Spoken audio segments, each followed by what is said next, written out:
Greta نام کی ایک لڑکی اپنا کیریئر بنانے کے لیے یو کے آئی تھی۔ اسے یو کے کی ایک بہت ہی رئیس فیملی نے اپنے بیٹے کا خیال رکھنے کے لیے بلایا تھا۔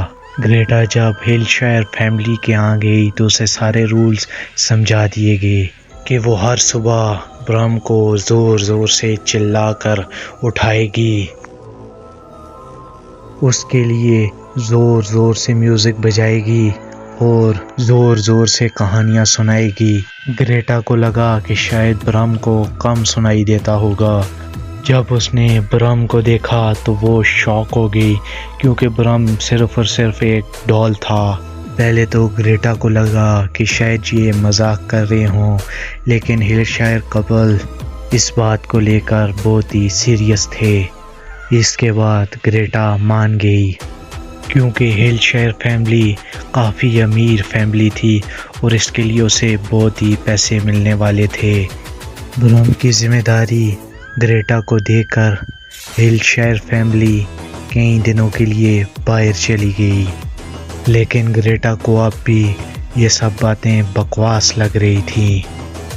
گریٹا اس ڈال کا اچھے طریقے سے خیال نہیں رکھ رہی تھی، اس لیے گریٹا کے ساتھ عجیب عجیب حادثے ہونے لگ گئے، جیسے کہ وہ برم کو کھانے کے وقت کھانا نہیں دیتی تو کچن میں کچھ نہ کچھ ٹوٹ جاتا۔ اگر برم کے منہ کو وہ ڈھک دیتی تو سوتے ہوئے گریٹا کا خود بخود سانس بند ہو جاتا۔ اگلی صبح گریٹا کی ملاقات میلکم نامی ایک لڑکے سے ہوئی، جو کہ ہر ہفتے وہاں سپلائیز پہنچانے آتا تھا۔ جب گریٹا نے برمز کے بارے میں میلکم سے بات کی تو اس نے اسے برم کے بارے میں بتایا کہ آج سے تقریباً 20 سال پہلے ہل شائر فیملی کا ایک لوتا بیٹا ہوا کرتا تھا۔ ایک ایملی نامی لڑکی روزانہ اس سے کھیلنے آتی تھی اور برمز ایملی کے ساتھ بہت ہی خوش رہتا تھا۔ ایک دن ایملی غائب ہو گئی اور کسی کو کچھ پتہ نہیں چلا۔ جب پولیس نے جانچ پڑتال کی تو پاس ہی کے جنگل میں ایملی کی لاش ملی۔ ایملی کا سر کسی نے پتھر کے اوپر مار کر پھوڑ دیا تھا، اور کچھ دنوں بعد ہی ہل شائر فیملی کے گھر میں آگ لگ گئی اور 8 سال کا برم اس میں جل کر مارا گیا۔ اور اس حادثے کے بعد ہل شائر فیملی نے ایک ڈال اڈاپٹ کی اور اس کو ہی اپنا بیٹا سمجھنے لگے۔ یہ سب کچھ سن کر گریٹا بہت دنگ رہ گئی اور ساتھ ساتھ اس نے نوٹس کیا کہ ڈال اپنی جگہ بدل رہی ہے۔ حالانکہ گریٹا نے کبھی بھی اس کو جگہ بدلتے ہوئے نہیں دیکھا تھا، پر پھر بھی وہ کبھی چیئر سے بیڈ پر اور کبھی بیڈ سے چیئر پر جاتا رہتا تھا۔ ان حادثوں کے بعد گریٹا تھوڑا سیریس ہو کر اس ڈال کا خیال رکھنے لگی، اور ساتھ ہی وہ میلکم کو ڈیٹ بھی کرنے لگی۔ اس نے میلکم کو ڈنر پر بلایا۔ جب رات میلکم ڈنر پر آیا تو اسے کسی کی پھسپھسانے کی آوازیں آئیں، اور وہ آوازیں دیواروں کے پیچھے سے آ رہی تھی۔ گریٹا نے کہا کہ وہ آوازیں آتی رہتی ہیں، مانو کہ میلکم کے آنے سے وہ آوازیں کچھ زیادہ ہی تیز ہو گئیں۔ اور اچانک سے میلکم کے پیچھے والا شیشہ ٹوٹا اور اس سے خطرناک سی چیز باہر آئی۔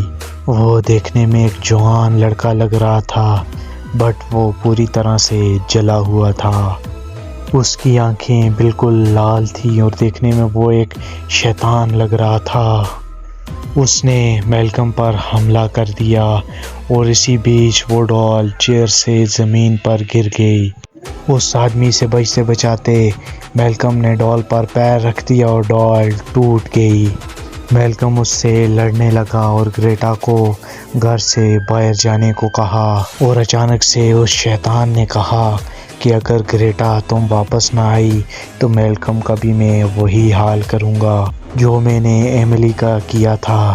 اس جلے ہوئے لڑکے نے بتایا کہ وہ ایملی سے بہت پیار کرتا تھا، اور ایک دن ایملی اسے چھوڑ کر کسی دوسرے لڑکے کے ساتھ کھیلنے لگی، اسی لیے اس نے ایملی کے سر پر ایک بڑا سا پتھر مار کر اسے ہمیشہ کے لیے اوپر پہنچا دیا اور اسے اس دیوار میں چھپا کے رکھتے ہیں، اور اب وہ گریٹا کو بھی پیار کرتا ہے اور اب ان دونوں کے بیچ کوئی بھی نہیں آ سکتا۔ گریٹا یہ سب کچھ سن کر وہیں پر رک گئی۔ اس نے ہمت کر کے ٹیبل پر رکھا چاقو اپنے پیٹھ کے پیچھے چھپا لیا۔ گریٹا بہت زیادہ ڈری ہوئی تھی، لیکن پھر بھی گریٹا نے پیار بھرے الفاظوں سے اس لڑکے کو کہا کہ وہ صرف یہاں پر اسی کے لیے آئی اور رول کے اکارڈنگ رات بہت ہو گئی ہے اور اسے سو جانا چاہیے۔ میلکم زمین پر بے ہوش پڑا ہوا تھا اور گریٹا اس لڑکے کو سلانے اس کے بیڈ روم کی طرف جانے لگی۔ اس لڑکے نے کہا کہ وہ اسے لوری گا کر سلائے۔ جب لوری گانے کے لیے گریٹا آگے کی اور ہوئی تو اس نے چاقو مار کر اس لڑکے کو مار دیا۔ اس کے بعد وہ میلکم کو لے کے اس گھر سے بھاگ گئی اور پھر کبھی نہیں لوٹی۔ لیکن وہ لڑکا ابھی بھی زندہ تھا اور گھر میں پڑی اسی ٹوٹی ڈال کو جوڑنے کی کوشش کر رہا تھا۔ اس رات کے بعد برم کا کیا ہوا اور کیا ہوا اس جیسی ڈال کا، تو جلدی سے ہمارے چینل کو سبسکرائب اور لائک کریں۔ نیکسٹ پارٹ جلدی آنے والا ہے۔ طرف سے سلور